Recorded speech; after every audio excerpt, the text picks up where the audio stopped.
লবণের কুচি কুচি করি সুন্দর করে কাটি, তার লগে দি পেঁয়াজ, মরিচ, শসা, টমাটো এগেন ব্যাগেন লইবেন, স্বাদ মতো যে দূরান্নে খাইবেন এ দূর লইবেন।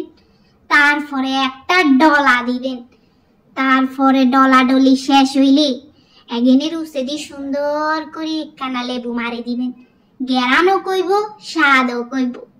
তারপরে এক প্লেট মাংসে বরফুর বিরিয়ানি লইবেন, মাংসই মাংস বুঝছেন, ইয়ার হরে দি একটা নলা স্যালাড লই সুন্দর করে মাখি হালাইবেন, এমনি ডলি ডলি মাখবেন, তাইলে সেই রকমের ট্যাস হইব।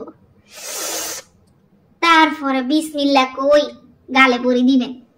আহ কি যে শান্তি, কি যে স্বাদ, ন খাইলে বুঝলেন না, বানাই খাইয়েন কেন।